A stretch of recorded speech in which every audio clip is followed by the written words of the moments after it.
네, 안녕하십니까. 저 데일리안의 김찬주 기자라고 합니다. 위원장님 말씀 좀 들어보면 이준석 후보와 좀 김문수 후보의 단일화를 경계하는 것으로도 들리는데요. 최근 좀 여론조사에서 지지율이 가면 갈수록 좁혀지고 있다, 이런 부분에 대한 불안감 혹은 당혹감이 작용한 게 아니냐, 이런 분석도 있습니다. 관련해서 좀 어떤 입장이신지 궁금합니다. 이준석 후보와 김문수 후보의 단일화를 걱정하지 않습니다. 저는 처음부터 이준석 후보와 김문수 후보가 내심 99% 싱크로율로 단일화할 것이라고 봤습니다. 그리고 단일화하던 말든 대한민국 정치를 위해서 클리어하게, 명료하게 입장을 밝혀주는 것이 본인들과 나라를 위해서 좋다, 이렇게 생각합니다. 제가 이것을 저희들의 승리에 대한 불안감 때문에 말씀드리는 것이 아니다, 이렇게 말씀드리는 이유는, 저는 이준석 후보의 내심 99%와 김문수 후보 및 국민의힘의 100% 동기가 합쳐서 시도되고 성사될 가능성이 높고, 그러나 결국 그 합친 표는 지금 양자의 단순 산술 합산보다 떨어질 것이라고 확신하고 있습니다.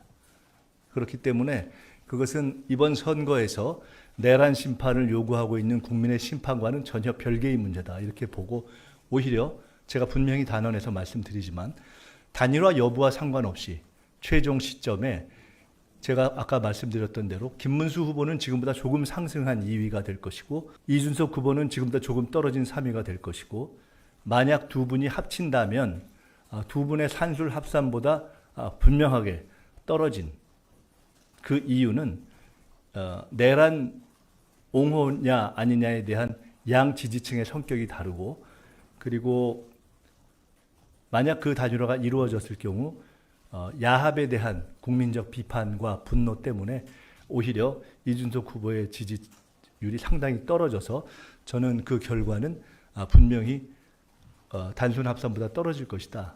지금 단순 합산을 해도 사실은 쉽지 않은 선거인데 단순 합산을 한 것보다 떨어질 것이라고 보기 때문에 제가 이 문제에 대해서 말씀드리는 이유는 단 하나입니다.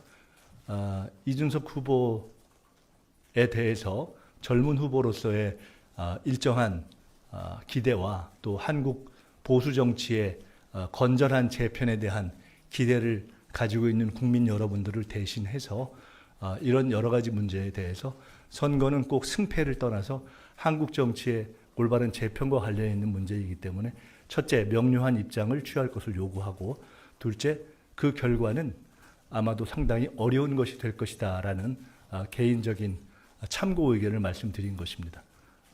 단일화는 시도될 것이다. 성사될 수도 있다. 실패할 가능성이 높다. 그리고 성사되든 실패되든 양자의 지지율은 지금보다 떨어질 것이다. 저는 이렇게 확실하게 말씀드립니다. 네.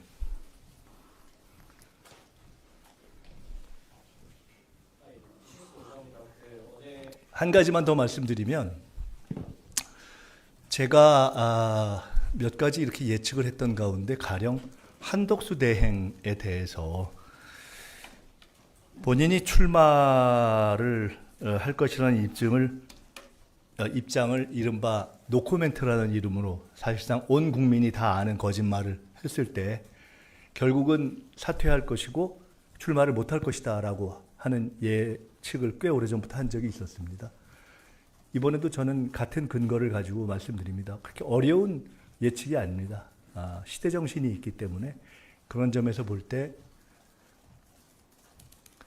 시도되고 성사될 경우에는 합산 지지율보다 떨어질 것이고, 그래서 결국 고민하다가 실제로는 끊임없이 시도를 고민하다가 못할 가능성이 높다, 저는 이렇게 봅니다.